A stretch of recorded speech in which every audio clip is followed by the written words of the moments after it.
All rise. This Court of Appeals is now in session. The Honorable Tom Tito presiding.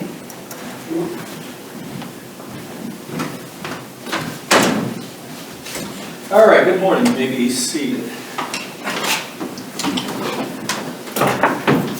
Well, it's nice to see everybody in person again. It is. Today's date is March 22nd. The court is sitting here in Summit County. And the panel this morning is Judge Callahan to my right, Judge Sutton to my left. I'm Judge Tito, so I'll be presiding. And the first case that is set for oral argument is Kyser versus Summit County Children's Services. It's case number 30080. Both parties are present, so each of you will have 15 minutes to present your oral argument. The appellant may reserve up to 5 minutes for rebuttal. I'll be keeping track of time. So, Attorney Bruner, if you are going to reserve time, let me know and I'll let you go ahead. I would like to reserve time, Your Honor. You can reserve up to 5 minutes. 5 minutes would be great. 5 minutes. I'll try to limit my talking this morning. All right, we'll give you 5 minutes on rebuttal. As you both know, the arguments are recorded and posted on our YouTube channel, so we ask that you keep your voice up and stay at the podium there. If there are any children involved, we don't use the names, we refer to them by initial or otherwise. And I can tell you that Judge Sutton, Judge Callahan, and I have read the briefs, so we're prepared to proceed when you are, and I'll reserve that 5 minutes for you and let you know when you're getting close to the 10-minute mark. Attorney Bruner. Good morning, Your Honors. Good morning. Pleased to be back in the 9th District. It's the first time in this building for me, so it's been a while. With me in court today is Ms. Kyser. She's behind me and to my left. Morning. Ms. Kyser has a master's degree in dealing with children with who have problems. And in 2020, she and her husband had caring for a young child with therapeutic problems. They had been removed from his permanent family and were scheduled to adopt him.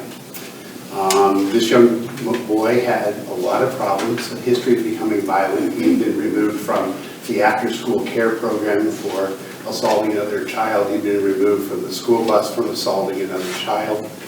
And on that morning, on Sunday morning of November 8th, he was given a job to do, help pick up around the family home, and he wanted to watch cartoons, which is not unlike any other kid. And but he became violent at that point. And at that point, my client redirected him to go outside and help his foster father work in the yard and pick up yard waste and do work along that line.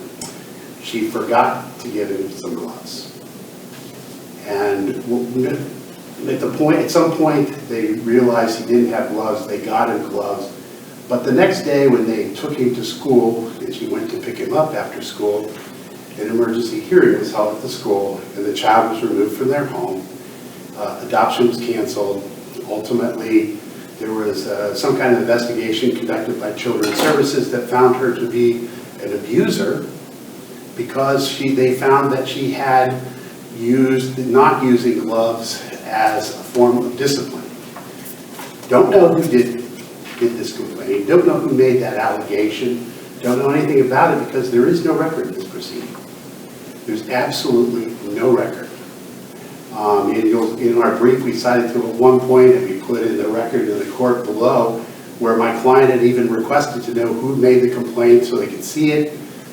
That didn't happen. There was an appeal within the agency. They were, again, no record to which to conduct the appeal, and was found to be an abuser.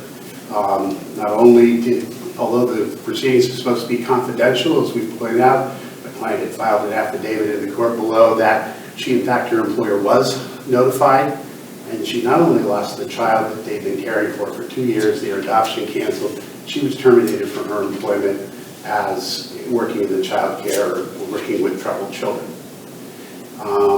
Then what happened was a notice was mailed of the sustaining of the decision, and it went to we appealed it to the Summit County Court of Common Pleas. In the Court of Common Pleas, the appellee filed a motion pursuant to the civil rules to dismiss the case. We pointed out how that should not be appropriate to be done under the civil rules. It should be the appellate rules, and the fact that there was no record. At the same time, we made a motion to proceed under another statute that allowed us to, conduct discovery and get into that issue. And the trial court then allowed the appellee to file an affidavit in support of its reply memorandum, saying that the notice of appeal had been mailed on such and such a date.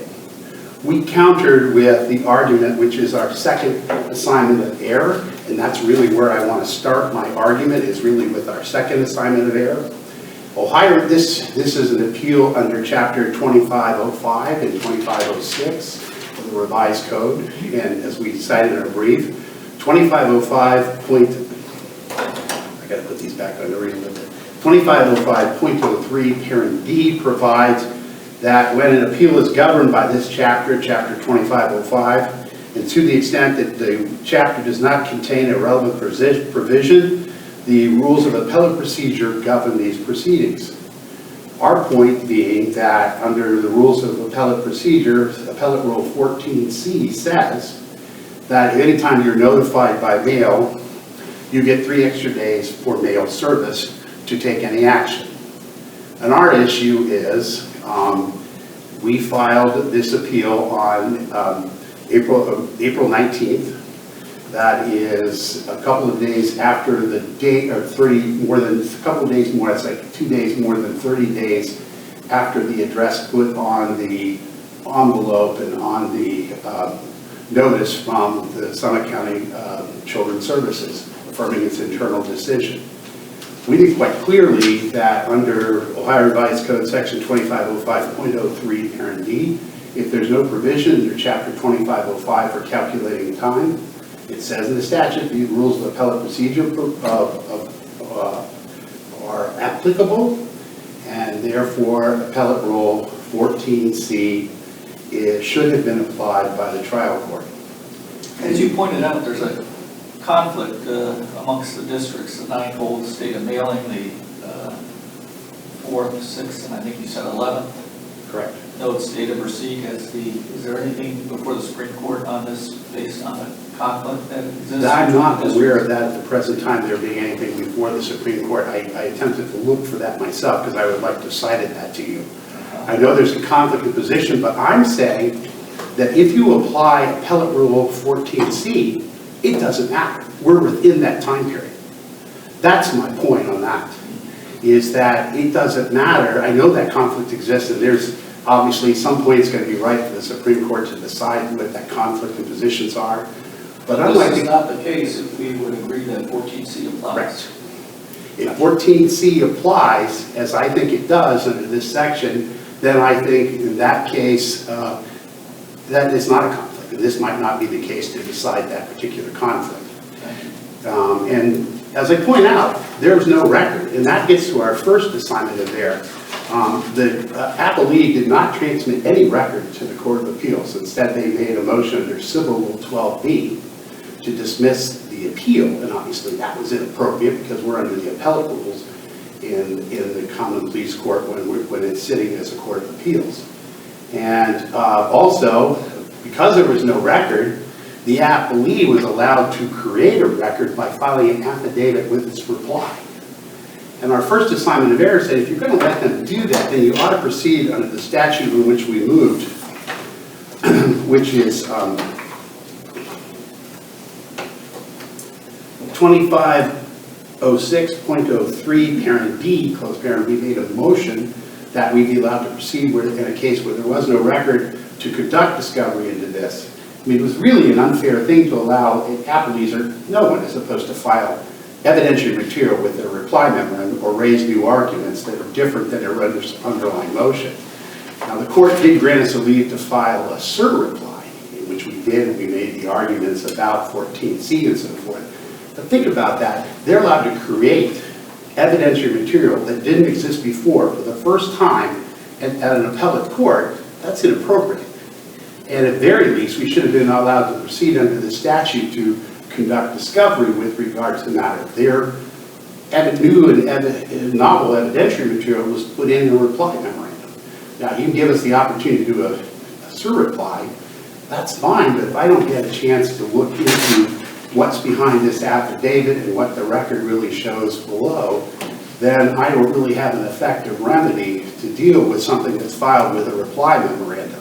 What effect does it have if you requested either or, discovery or opportunity to file a reply and the court granted the opportunity? Well, the first one was to strike this, I filed a separate motion to conduct discovery, but my original motion was to strike the material that was in the reply memorandum, and I have all the cases cited in my brief. It's clearly not appropriate to enter novel evidentiary material or argument that you didn't make in your motion in a reply. And my first request is that ought to be stricken. And the court said, but if you're not going to strike it, at least let's do a reply. So the court did not strike it. It gave us a reply and did not rule on our motion to proceed under 2506.03b. And we think that's the other error the court committed, allowing new evidentiary material to be introduced in a reply memorandum on a motion to dismiss the appeal when the record clearly was due at the court and the record was never transmitted by the appellee. Those are my 2 points. They're relatively simple. And although the briefs are a little longer than I would have liked, I think it's really a simple point. 14C, as Justice Teodoso has pointed out, I believe solves our problem with the timeliness. But even if it didn't, the way the court handled this matter below was inappropriate because it was acting more like a trial court and allowing additional evidence to be introduced, and it should not have been. And that will conclude the appellant's argument. I'll say the rest for rebuttal. And you're right at that 5-minute mark, so you'll have 5 minutes for your rebuttal. Thank you for your argument. Attorney DiMartino, you'll have 15 minutes. Thank you. May it please the court, Heaven DiMartino on behalf of the appellee, Summit County Children's Services. We are asking that this court affirm the trial court's decision dismissing the administrative appeal as it was not timely filed and consequently the trial court lacked jurisdiction. The agency disagrees with the interpretation of the law presented by the appellant. The very, very brief record that is on appeal shows that there was an allegation of abuse that was filed in November 2020. There is discussion about having a child pick up fecal matter with their bare hands and then having to do it again. The agency substantiated abuse based on that. There was an internal process of review in January 2021, an administrative hearing in February 2021. And then on March 16, 2021, the agency, by certified mail, sent their record of the order to the appellant pursuant to the statute 250504 that talks about an appeal has to be perfected when the notice of appeal is filed. And then 250507 states that the process, the deadline is 30 days. This court has held in Lorenzo Properties, Inc. versus Akron, 2011, Ohio, 5369, that the decision has to be perfected within 30 days after the agency has mailed that decision. So based on the case law and the relevant statutes, the trial court in this case did not err in dismissing the complaint because the court lacked jurisdiction because it was not timely filed. As to the surreply and reply issue, appellant did ask in the alternative to strike or to be permitted to file a surreply. The court allowed the surreply. By asking for the alternative remedy, they've waived or forfeited any argument that the trial court erred and in fact invited error if this court was to find it was error by asking the court to allow it to file a surreply. The agency also respectfully submits that it wasn't evidence that was introduced in the reply. It was information with regard to jurisdiction. It's not that there was evidence that was introduced as to the allegations of abuse or any of the findings that were made with regard to whether there was abuse. The only information that was contained in the reply went directly to a jurisdictional issue, which is something we're always permitted to do, to let a court see whether or not the jurisdiction is appropriate or not. So again, we would argue that the appellate rules do not apply because the statute is clear what amount of time there is to perfect the appeal, and then there's case law in the 9th District that clarifies if there is any need to be clarified, which I don't believe that the statute requires any clarification, but that clearly states that in this district, the 30 days begins to run when the mail is sent. If there are no questions, I would rest on the approval. Judge Sutton, any questions? What about 14, the whole concept of the appellate rules applying, and 14 should be considered here?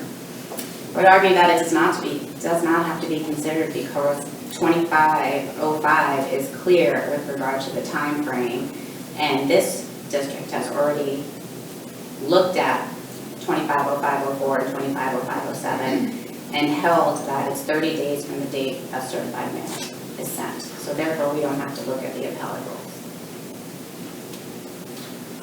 All right, thank you very much for your argument. That takes us to rebuttal, the last 5 minutes.